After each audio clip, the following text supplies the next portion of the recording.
Hey, everybody, this is Tom Salemi. Welcome back to the DeviceTalks weekly podcast. We'll get this episode started right away. I had the great opportunity to speak with Cheryl Blanchard. She is CEO of Anika Therapeutics, and we'll learn about how Anika Therapeutics is expanding its portfolio and increasing its market opportunity in the joint preservation space. Before we go there, though, we'll have our Newmarker's Newsmakers. Chris Newmarker, executive editor of Mass Device, will join us. We also have a visit from Danielle Kirsch. She is senior editor at Mass Device. And she and associate editor Sean Hooley have launched a new podcast called Fast Five. She'll talk about that in this episode. It's something you'll certainly want to subscribe to. A few housekeeping notes. There'll be no Device Talks weekly next week. I'm taking next week off. I'll explain why in the podcast. So next week, you will have a Medtronic Talks podcast coming through the Medtronic Talks channel. So I hope you're subscribed to that. And then on Friday, we will send out an Intuitive Talks. And as I'll explain in the podcast, we will also send out some episodes of Fast Five. So you can get a taste of it. You should receive one on Wednesday morning, Thursday morning, and Friday morning. And I know you'll like what you hear, and you'll be able to subscribe to that. Danielle will give those details in this podcast. So that's it, folks. So you'll hear from me in a couple of weeks. It's Memorial Day weekend. I hope those of you who have lost someone who is serving our country in the military find peace and solace and comfort this weekend. Let's get this podcast started. All right, you ready for this? Ready.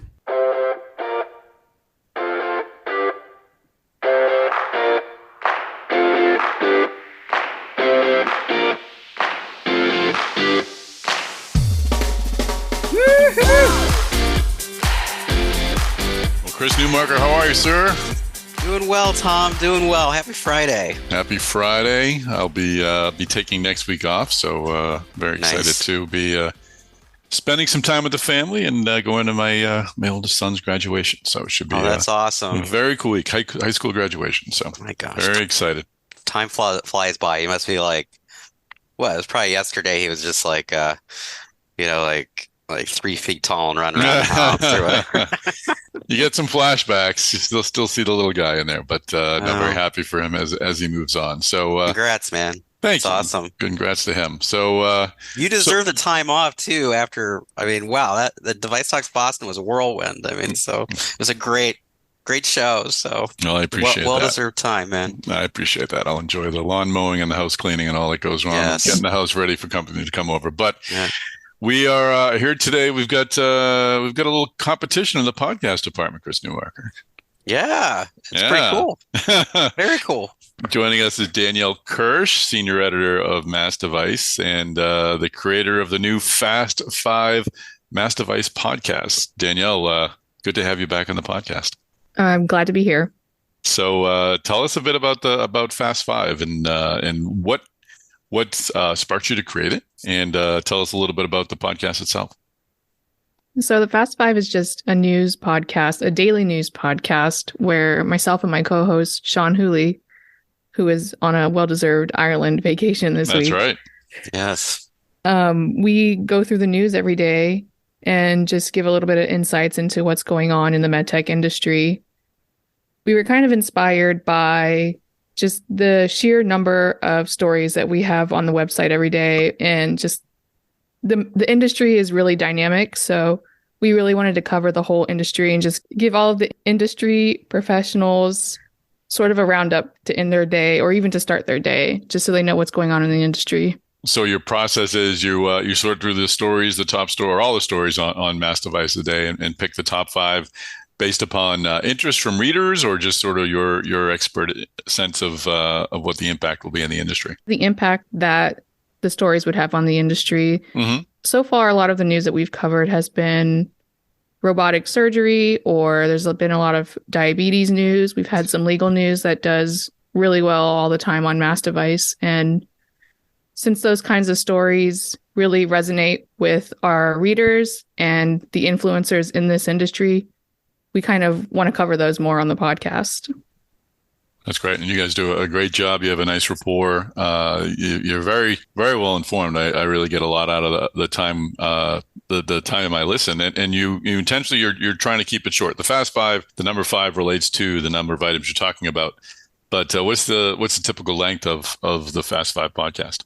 Right now, we're averaging 12 minutes a podcast. Mm-hmm. So we try to keep it really short and sweet, get to the point. So you can either be done with your commute or go on and listen to another daily news podcast.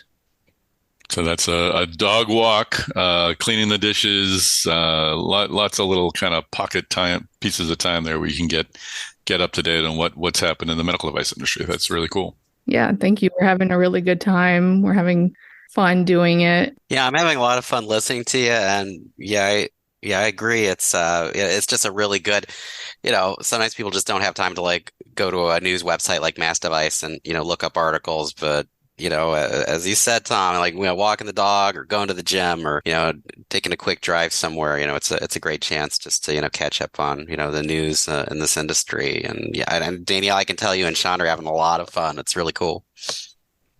And when are the new episodes going out? When are you pushing the button on the posting site and sending out to folks? Is it the first thing in the morning or at the end of the day? You can join us every Tuesday through Friday at 8 a.m. on all podcast platforms. You can also read a synopsis of the episode at massdevice.com/podcast. That's where every morning at 8 a.m. we post the podcast episode, so you can get a rundown, just short blurbs of what we're talking about, but also you can listen to the podcast on the Mass Device website if you're sitting at your computer at your desk in your office or something like that. And we're going to put out next week we're going to have a change of sequence and podcast partly because I'm on vacation. We'll have a Medtronic Talks go out on its own channel. We'll have an Intuitive Talks come out on the DeviceTalks podcast network. And we're also going to send out on Wednesday, Thursday, Friday, the Fast Five.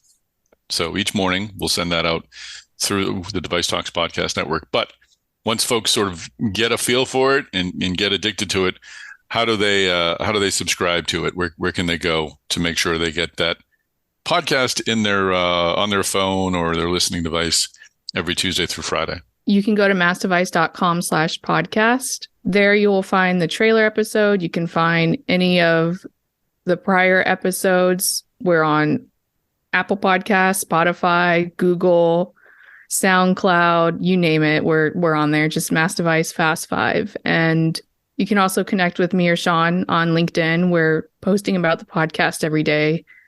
The other thing about the Mass Device posts is if you are reading it on a computer and you would rather have the podcast on your phone, I've included a really convenient QR code that you can just scan with your phone and it'll automatically take you to whatever podcast platform that you prefer. So super smart. That's great. Chris Newmarker, what are we asking them to do, Chris Newmarker?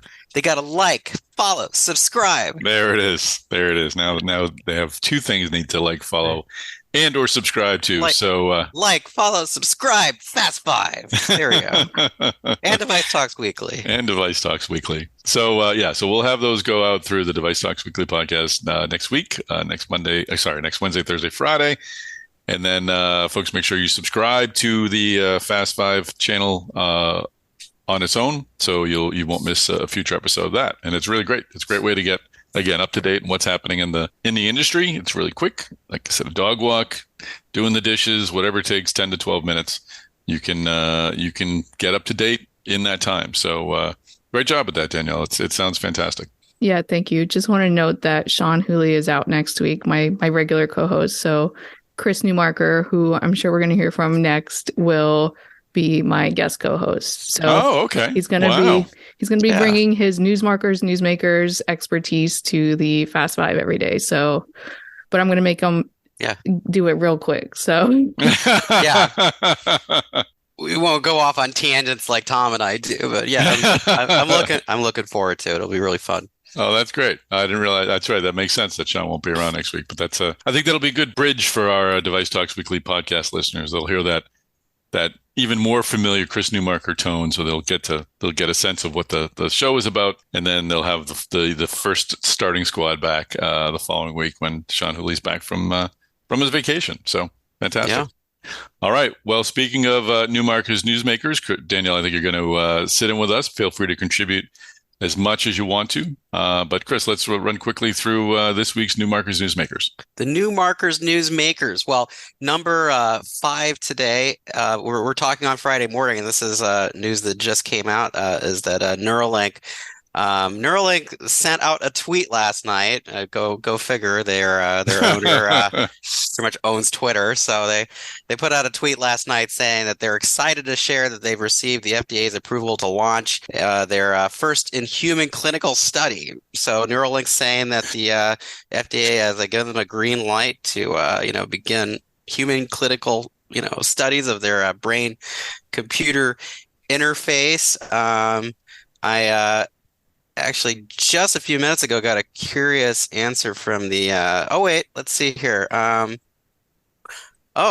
FDA said this just in. The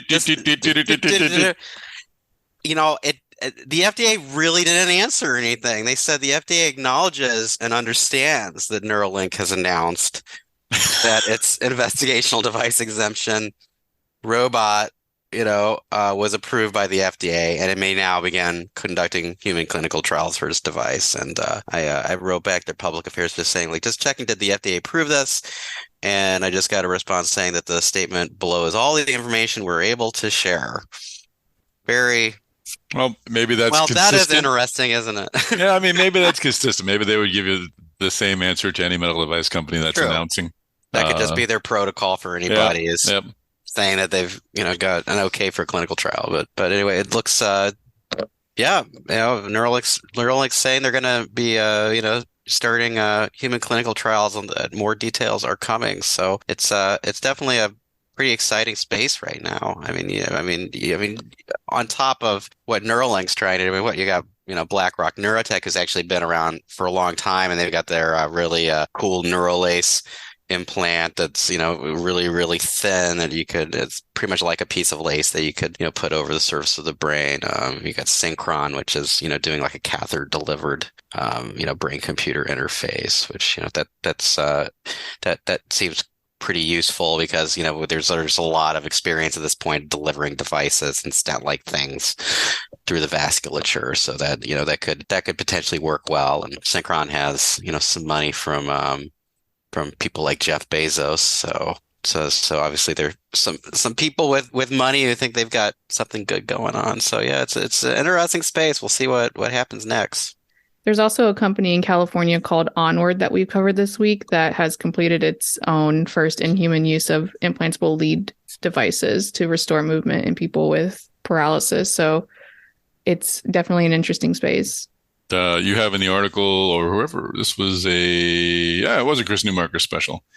Reuters had reported previously that the FDA had previously rejected a Neuralink application for trials in 2022. So looks like they've done whatever they need to do to move forward. So all right. I mean, it's cool tech. We'll see where it goes. Cool tech. We'll see. I mean, I know Musk was doing a show and tell late last year where he was joking that he might get get one implanted himself. We'll see if Elon tries his own implants. So that could be fun. Sounds like a plot line for an origin story for a superhero or some kind. So just put it in me. Just put it in me. We got to prove that this works. Elon wants to make the Iron Man movies a reality. All right, let's move on to number 4. Oh my God. All right, number 4 on the list. We have a new study out from Abbott about their CardioMEMS HF system. This was a study, a European study that found that it resulted in a 44% reduction in heart failure hospitalizations. Just nearly halved the hospitalizations among the heart failure patients in the study that were using it. It also found like a improvement in patient-reported quality of life scores. So just more evidence that, this kind of paper clip-sized implantable device that, remotely monitors the pulmonary artery pressure, and sends data to to health shares the data with the health providers, is it appears to be catching things early and helping to keep people with heart failure out of the hospital. So that's some powerful data there. And Abbott actually just 2 months ago had a meta-analysis of 3 randomized control trials, and that analysis was saying they could significantly reduce the risk of death from heart failure. So just some really neat data out from Abbott. And I got to add, we've been on Mass Device over the past week or so. We've had a ton of articles off clinical studies about cardiovascular devices, because we just had HRS 2023 in New Orleans. Sean was just cranking out those articles, and Danielle, you did a great job just taking all that reporting that Sean had and wrapping that together in a really good roundup, that people can check out on Mass Device on our sister sites, to find out all this interesting news that came out in the cardio space. I think this news serves as a testament to the continuous advances in medical technology that are improving the lives of patients and even transforming the field of cardiology. Just by effectively managing and reducing hospitalizations, it can improve patient outcomes. Great stuff. Now, I talked to, you quoted Dr. Again, I have to look at the article. Was this another Chris Newmarker? Yes, it was. I talked to Philip Adamson, Dr. Philip Adamson. Staying busy this week, Tom. Yeah, no kidding, huh? Yeah. Divisional Vice President and Chief Medical Officer of the Heart Failure Division at Abbott, and Dr. Christopher Piarski, who's Divisional Vice President and Chief Medical Officer of Electrophysiology at Abbott Cardiovascular. I talked with them both for the first Abbott Talks podcast, which will be coming out later in June. So fantastic. We'll talk. We certainly will cover more of CardioMEMS on that podcast. All right, Chris Newmarker, great news from Abbott. Let's move on to number 3. A little less great news, unfortunately. Yeah, this was, and unfortunately, we have more medtech layoffs to report. These were off of layoff notices in California. We had both Cala Health and Q Health recently filed notices. I mean, Cala, which we've we even had one of their founder at DeviceTalks West. They're a neuromodulation tech developer. They laid off 107 employees, and we had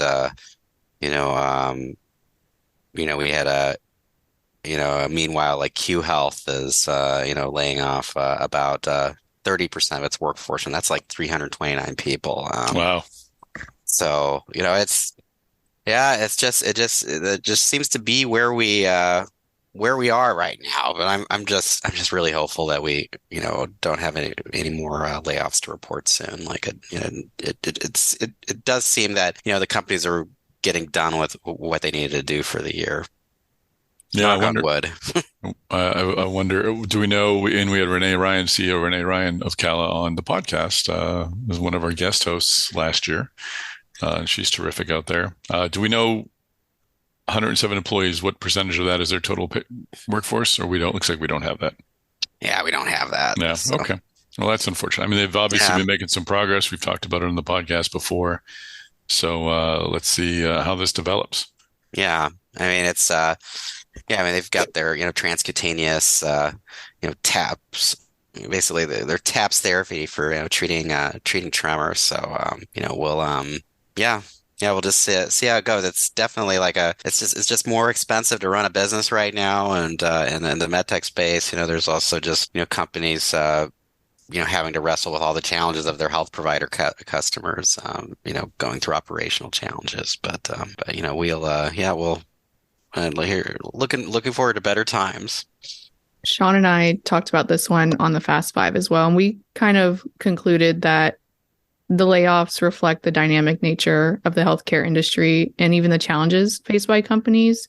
Mm-hmm. And oftentimes these layoff decisions, while difficult, could position the companies for long-term sustainability and continued innovation in their respective fields. So While it is disappointing, Sean made a note that there are other companies that are definitely looking for new talent. So yeah, absolutely. Yep. And they've had success. And you're right. This might be just a part of their evolution. They've kind of moved through their R&D phase, and now they're moving into more of a commercial phase, and they need to add employees there and have fewer R&D folks there. You never truly let go of R&D, but of course, it could be just part of the plan. But they could be refocusing, like, hopefully we'll find out some more information about this, and there definitely are companies in the medtech space that are hiring. I mean, Sean actually had an article about Boston Scientific hiring in Ireland, and the Star Tribune here in Minneapolis, had just had an article, about how Boston Scientific is actually one of the largest medtech employers around the Twin Cities, and they've been growing one of their campuses here a lot over the past decade. So it's definitely some companies have set themselves up well, that they're able to continue and hire and grow. Well, others need to refocus and and do what they need to do to be ready for the future. Absolutely. All right, let's roll onto number 2. With Sean Hooley, we're here for this. This is a Sean Hooley article. Another Sean article. I mean, this is we had Medtronic's earnings out this week.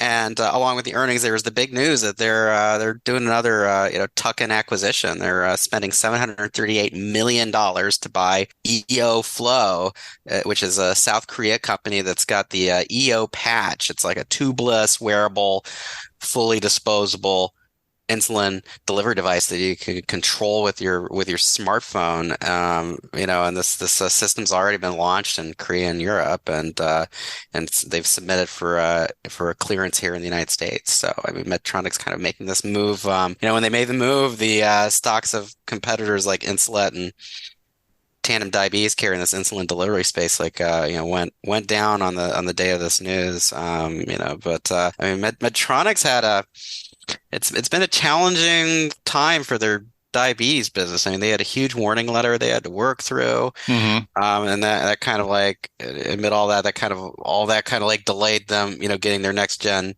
mini med, out to the U.S. market. But now they're through the warning letter. The mini med is ready to go here in the U.S. now. They actually say that the pre-orders for it, are exceeding expectations. I mean, it's interesting that there are analysts that were, saying like Medtronic needed to sell its diabetes business, but Medtronic, stuck with it, and looks like they're doubling down and buying EO Flow to continue what they're to continue to grow in the space. So it's Jeff Martha even had a quote during the earnings call saying we've not blinked when it comes to diabetes, and we're shifting to offense. So No, that's great. And I hinted last week that we'd have a Medtronic Talks podcast coming up, and we will next week. And I spoke with Q Delara, who's an executive vice president. She's head of the diabetes group there at Medtronic, and we talked about the MiniMed 780G and the meal detection capabilities, and how it could be a real benefit to folks who maybe want to give over control of their disease management to an automated device, and gives them new abilities to kind of just cope with the ebbs and flows that go with having diabetes. And we'll also we talked about the EO patch as well, and the EO Flow acquisition of the EO patch. So, so fantastic. That'll be a great, good listen. Yeah, we'll have that out in the middle of next week. Sean and I also discussed this one today on today's podcast. And he kind of made the same point, where this acquisition kind of demonstrates Medtronic's strategic focus on expanding its portfolio of diabetes care products and its commitment to providing patients with more convenient and personalized treatment options. And he also pointed out that it's an interesting move that this was such a big acquisition for Medtronic, considering that the diabetes was on the chopping block for a potential spinoff just a few years ago. So it's an interesting acquisition, and we're excited to see where this goes and where Medtronic diabetes goes. It's definitely part of the reason for optimism, for them. I mean, their stock is down this week because it appears that the investors and the analysts didn't thought that their growth projections could have been higher for the new year, but at the same time, I mean, yeah, they got this diabetes move, which I mean, they look like they're priming themselves for growth there. They had a lot of good news to report in their pipeline, especially in the pulse field ablation space. I think they're saying they think they're going to be one of the first on the U.S. market with pulse field ablation tech. So let's the Medtronic officials were saying that their guidance for the year was like prudent. Here's to hoping it exceeds expectations. We'll see some more growth in this year. All right, good stuff, Chris Newmarker. Let's roll on to number one of the Newmarker's Newsmakers. Number one on the list, and this was a surprise, but it's the most read story on Mass Device this week.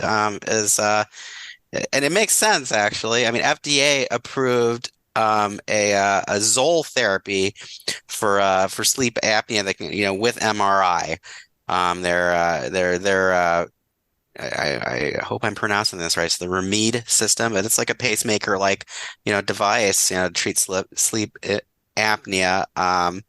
Not exactly sure how it differentiates, but it reminds me a bit of kind of like Inspire medical therapy, and like overall kind of like that same type of idea that you got a pacemaker like device that goes in and it provides neurostim to treat sleep apnea. This Remede system is it provides implantable transvenous phrenic nerve stimulation therapy, and getting an MRI, the ability to do MRI scanning, that just expands the availability of it. I mean, this was initially approved in 2017 by the FDA, but it's just neat news, like more options for people with sleep apnea. I mean, it's definitely affects millions of people.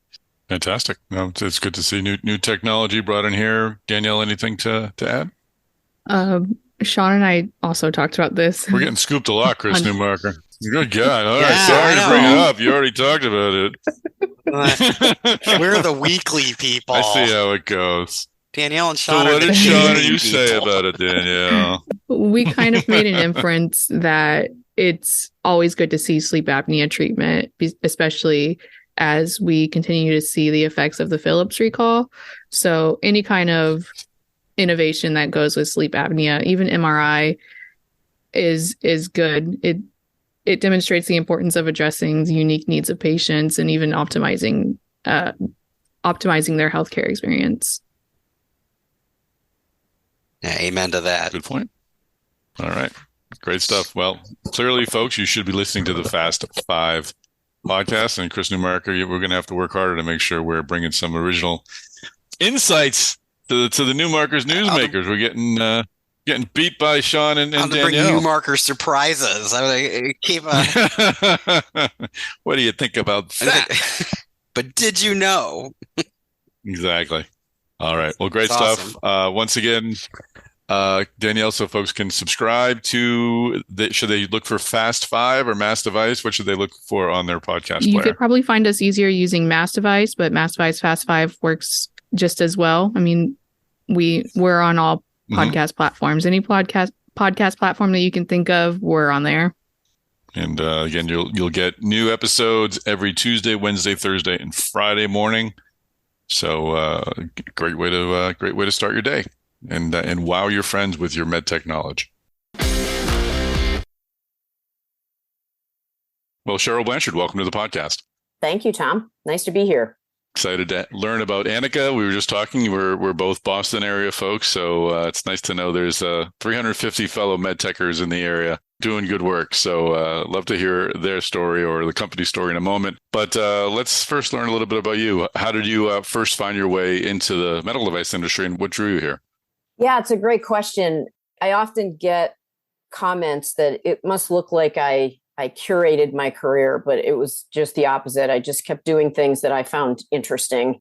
So I started out as an engineer and took my engineering degree and got a job for a company that was working in the defense industry and didn't love what I was doing when I got up every day, which entailed not putting people together. And I decided I'd rather find a way to do something to put people together. And it was actually before there was really a track for biomedical engineering. So I kind of found my way there. I was working for a company called Southwest Research Institute, and we started a collaboration with the University of Texas Health Science Center in San Antonio. Oh. And I was able to really move my engineering thinking into, at the time, biomaterials, the early days of tissue engineering. And I actually, while I worked and collaborated with the Health Science Center, I was an adjunct professor there. I also completed a master's and a Ph.D. in engineering. So I kind of came at it from the R&D side of life. I then pursued a career really focused on the research and development aspects of the biomedical space. And then I went to Zimmer, now Zimmer Biomat, but it was Zimmer at the days that I was there, and spent 12 years there really launching a whole bunch of products and starting their early intervention biologics business and eventually running that. I was the chief scientific officer, ran a business, was on the executive team there, and learned a ton and had a blast. And then after that, I left and I ran an early stage venture-backed drug delivery company that was focused in metabolic diseases and women's health, and sold that in late 2019, and was actually on the Anika board at the time. And stepped into the CEO role after, sadly, the incumbent passed away unexpectedly, and kind of threw my hat in the ring for that process. And here I am. Interesting. So just unpacking your experience at Zimmer, paint us a picture as to what was Zimmer like at the time. I mean, clearly it was already an orthopedics leader at the time, but there's a lot of change that happened in that time period. It would be about like in the early 2000s, right? Yes. Yeah. I joined in 2000. So Yep. I joined actually when we were still part of Bristol Myers Squibb. So that takes us back a few years. And I joined just as we were spinning out of Bristol Myers. So I was there as we went public as an independent public company, and then was there through a series of acquisitions that really grew the company, the biggest piece of which was the Centerpulse acquisition, which I was a very active participant in, allowed me to really cut my teeth on what it means to acquire companies, to integrate teams, and at the same time, really accelerating the R&D pipeline on all fronts across all the businesses that Zimmer had, which at the time was really very broad. They've since shed a couple of those businesses, but really driving innovation and understanding how to address unmet need in the orthopedic industry. It was an exciting time to be at the company. I believe that.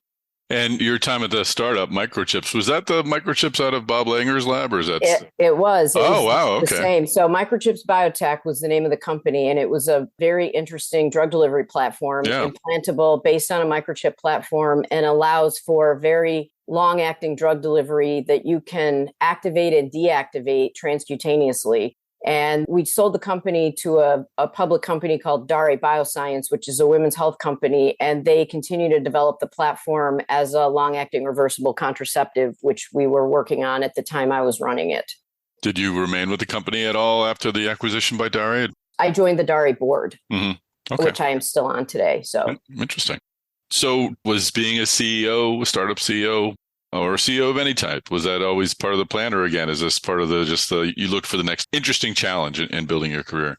Long ago and far away, the CEO that hired me into Zimmer, Ray Elliott, it's a name many will recognize in the med tech space. He was an amazing CEO to work for. And he told me a long time ago, we're going to give you the opportunities here to develop, because I really think you need to be a CEO someday. So I feel very fortunate that I had somebody kind of watching out for my development, as it would need to have happened. People don't become CEOs by accident or overnight. So I feel fortunate that he really invested in me and developed me along that pathway. On the other hand, I didn't always know that was where I wanted to head. The opportunity arose, and I felt like it was something I wanted to try, and I did, and I liked it. And so here I am on round 2. Wow. It's interesting. You immediately point to that moment that you've got that endorsement or encouragement from a leader of yours. Have you internalized that and how you deal with others? Because it can be a very powerful moment for someone to have someone who's achieved something like that say, you can do this someday. It can open up a lot of doors and shine a lot of light on things one person may be able to do. Absolutely. It definitely informs how I lead and think about developing people, especially on the senior leadership team, because I do think that people often need to be encouraged, shown the way, and told what the opportunities are for them, because it's not always obvious. It was never obvious to me. Mm-hmm. So it was something that absolutely made a difference, having somebody invest in you and kind of tell you how this all works and where it can head. So it informs how I lead and how I develop folks. Interesting. I'm glad it worked out and he was right. So good for him for having the vision. So let's talk about Anika. So, yeah. I mean, it's one of those companies that I have to confess, I know the name. I'm like, oh yeah, Anika. And then you ask me, what does it do? I'm like, orthopedic. And then so it's a company that's been around that I know the name, but I'm not really completely familiar with the portfolio, and I'm just being upfront. That's so right. I'm guessing someone else listening to this probably thinking, yeah, me too. So let's talk a bit about Anika. What is your overarching focus? And then we'll get down into your product pipeline, high-level product portfolio overview. Yeah, and let me just start out with, I don't think you're alone in not having great brand recognition around the Anika name. Anika has been around. We're in now our 31st year of business, which wow. surprises a lot of people. But a lot of people don't know that Anika was the developer and continues to manufacture OrthoVisc and Monovisc. So the company really got started with a strong technology base in hyaluronic acid. And we continue to drive a lot of innovation around that technology base, but have further expanded along the lines of joint preservation, which I'll get into in a minute. So we sell OrthoVisc and Monovisc globally. In the United States, it's recognized as a J&J Mytech product, which is why a lot of people in the US, they know OrthoVisc and Monovisc for sure. They have, those two products hold number one market share position in the viscosupplement space in the United States. In Europe, Anika sells those products. So there's a little bit more brand recognition around those products outside the United States.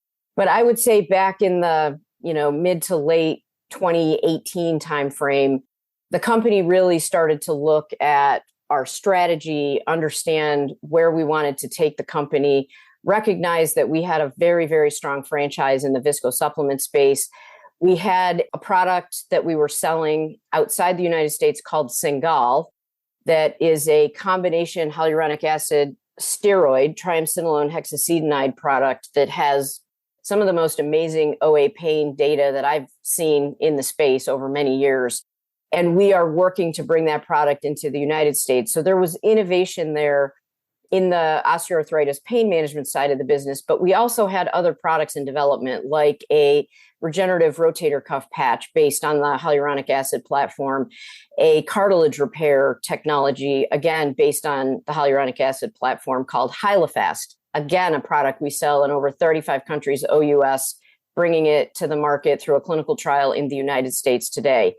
But there was an understanding that we had these great products that were really focused in the joint preservation area and an opportunity to do a lot more. We had good cash on the balance sheet, a great pipeline that was really focused in joint preservation. So we really pivoted the company through two acquisitions, Parcus Medical and Arthrosurface. Parcus Medical being a sports medicine company, and Arthrosurface being a joint, like an early stage implant joint solutions company, primarily focused on extremities.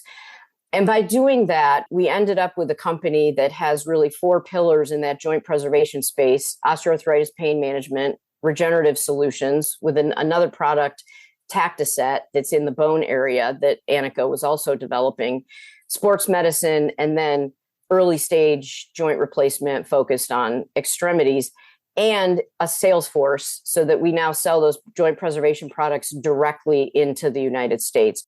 So it was really transformative. It was focused around driving a growth strategy with a focus on the ASC. All of this got done in early 2020, right before COVID hit. Okay. So I'm looking at your website now. I see 5 pillars. I see about roughly 20 products. We're not going to go over every single one of them, but I want to back up a bit about regarding OrthoVisc and the relationship with J&J. How did J&J acquire the rights to that? Is it only in the U.S. and do they have permanent rights, or is there an expiration date coming up? They have had those rights in the US since the products launched, and J&J will keep those rights for as long as they want them. So they are our marketing partner in the US. Cingal is not something that they have rights to. So that is a product that Anika is developing itself. Is that an unusual, I mean, in medtech, certainly you see it a lot more in pharma, but having a partnership like that with someone who's selling one of your major products in a field where you also have products, isn't it an unusual relationship? I don't know if it's unusual. I will say that there are other companies that sell viscosupplement products that didn't develop them and have partnered with other folks. Okay. In fact, most of the bigger companies that sell those products got them from somewhere else. And I think for Anika's history at the time that those products were being launched, it made the most sense to partner for sales and marketing because Anika had no sales presence. So I think it's more historical, but look, going forward, we've got really exciting products that are driving a growth strategy. And in the meantime, that relationship with J&J is a very good one for Anika. So if we were to describe your whole portfolio, or at least assign it to a category, is it all some sort of injectable material that is going to replicate cartilage? And is there one descriptor for your entire portfolio? Or do you have many different things? There really isn't. It's the descriptor is around joint preservation. Our vision is to be the global leader in joint preservation solutions that restore active living. And we're really focused on providing those meaningful advancements in early intervention orthopedic care. So if you think about the injectables, Orthovisc, Monovisc, Cingal, that's in the OA pain management space. Then in the regenerative category, we have Tactoset, which is an injectable settable bone void filler that also is based on a hyaluronic acid that allows it to be flowable and has really great handling characteristics. That gets used for insufficiency fractures and also is used for augmenting hardware, so suture anchors. Okay. On the sports medicines, and also in regenerative, we have Hyalofast in cartilage. We've got the rotator cuff patch that's being developed and we're looking to launch next year. Then in the sports medicine space, we actually have more than 20 products across the company. We just don't highlight all of them. We have a full portfolio of sports medicine, soft tissue fixation products. We just launched a new one called X-Twist that is primarily used in shoulder and lateral row procedures, but is also used across all other joints. And then on the implant side, so think metal and plastic, primarily focused on extremities, through the Arthrosurface acquisition, we have foot and ankle implants, we have shoulder implants, and in fact, we are just now launching RevoMotion, our new reverse shoulder system that pairs up nicely with our anatomic shoulder system, OvoMotion, that's been in the market for many, many years. So it's really kind of that early continuum of care in joint preservation that we are covering. Interesting. So looking at the injectables for joint preservation, I'm curious, how do you view that market? If the large joint orthopedics market is a pie, is yours sort of a segment of a pie? Do you have a small subset of that population that would be a patient eligible for using your product? Or is your market actually a pizza? You're hitting those people and another larger circle outside of that? Absolutely. One of the things that this transformation did for Anika back in 2018, 2019, we basically had an addressable market of about $1 billion, which is primarily the viscosupplement market in the US, a bit OUS. We, in our transformation now into the regenerative sports med and early intervention implant space, have expanded our addressable market from that $1 billion to now an $8 billion TAM. So it really gives us a much, much broader view and accessibility of the market globally. Interesting. So let's talk about the acquisitions again. Let's drill a little more down. So the Arthrosurface acquisition, is that the first real hard metal implants you've brought into the company? And I apologize if you've stated previous ones, but did that represent a seismic change to your business? It did. And we actually did the Parcus Medical and Arthrosurface acquisitions. They closed within weeks of each other in early 2020. So that was great time to close the deal. Holy moly. It was an interesting time to begin that journey for the company. No, obviously no one would have known what was coming in the next few weeks after that. But that was the first step for the company to take into the hardware space, both on the sports medicine, suture anchor side and on the implant side. Yes. What were the challenges like incorporating new personnel, new products during that time when many people weren't even going into the office? I mean, how did you manage all that? Well, it is a good question, and it's a little hard to stay away from the dynamic that we were all living in, because we closed those acquisitions in early 2020, to both of them within weeks of each other, had, big integration plans. And I mean, weeks later, the quarantines hit and everybody was home.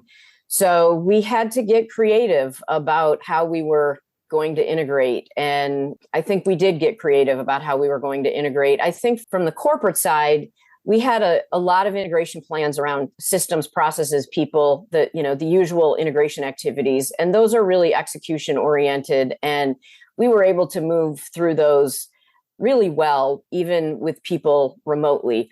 I think it was the softer side of the get to know you and the get to trust you aspect of that, which now that we're back in person, we've been able to do a lot more of.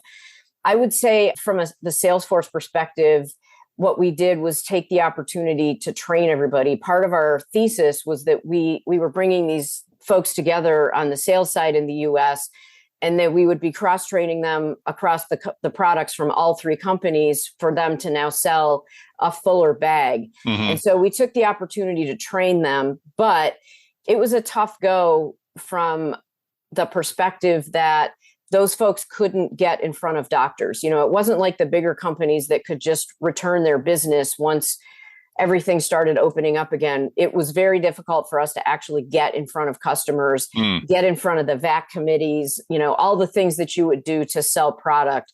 We are seeing a lot more traction around that today, but that was one of the things that was very difficult for us during the kind of acute phases of the pandemic. Oh, I believe it. My goodness. So what does Anika look like 5 years from now? Is this a trajectory that you're going to continue building on? Do you see more acquisitions? Do you move into different joints? What is the long-term strategy here?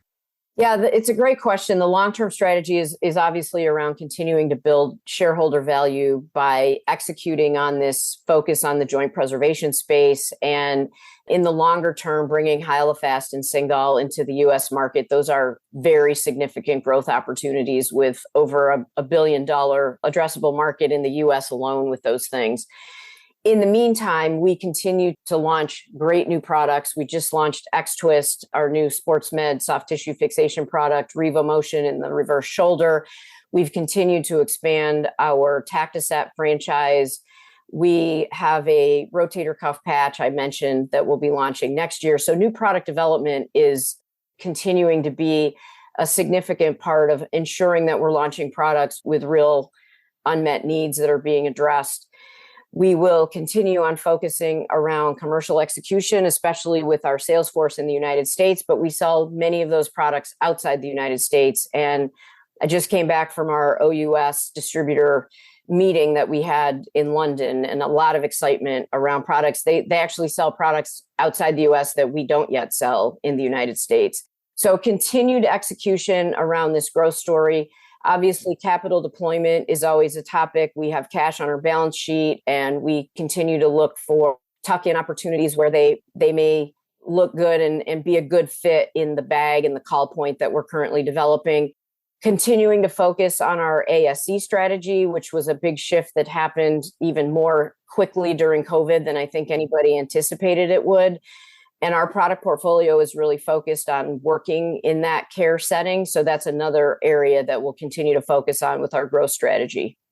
Do you see a large joint addition to your portfolio being part of the plan, or is that a different business altogether? I don't see that today. I think there are a lot of companies that do a really great job in the hip and knee space, and I will let them continue to do that. We do have a significant focus on the shoulder, and specifically around the full continuum of care of rotator cuff pathology. So that really takes us from X-Twist to Tactoset to our patch to RevoMotion, being able to treat that full continuum of rotator cuff pathology. So from a joint perspective, the shoulder is something we focused on. I don't see us focused on large joints in the hip and knee space. Okay. And just final question. I'm curious as to the demographics of orthopedic patient population in that we're seeing more younger people, younger patients getting orthopedic treatments, getting implants. It's less something that's being held off for their people's later years, something that they're doing earlier to kind of restore their lifestyle and their mobility.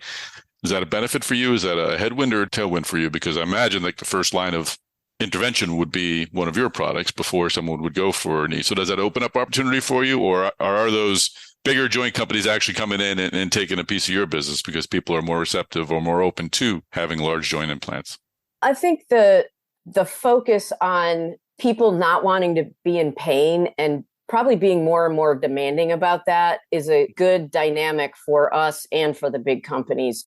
I think one of the things that people learned during the pandemic was they figured out that they didn't like the fact that orthopedic surgeries were called elective. They were in pain, and it didn't feel elective to them that they should have to wait 6 or 9 months to have a surgery done.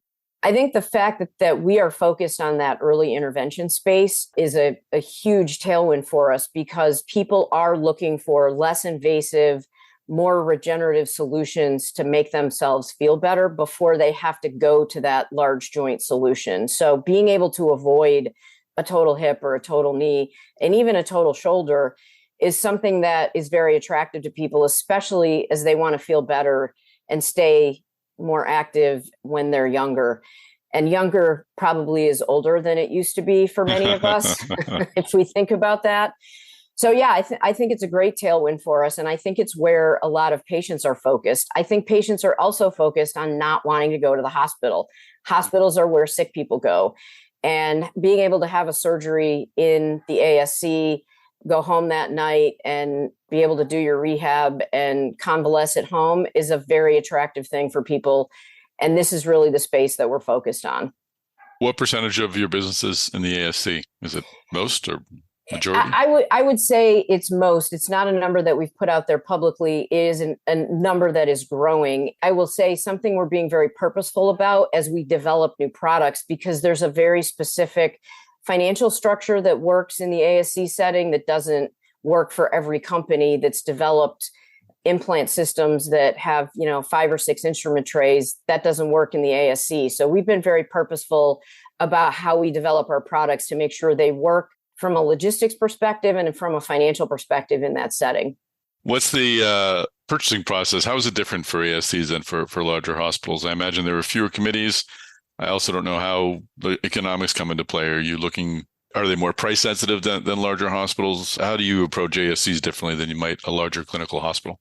Yeah, there do tend to be fewer kind of committee processes at an ASC, but they are definitely more price sensitive. They are much more financially driven institutions. They're often surgeon owned. So there's a different focus on pricing.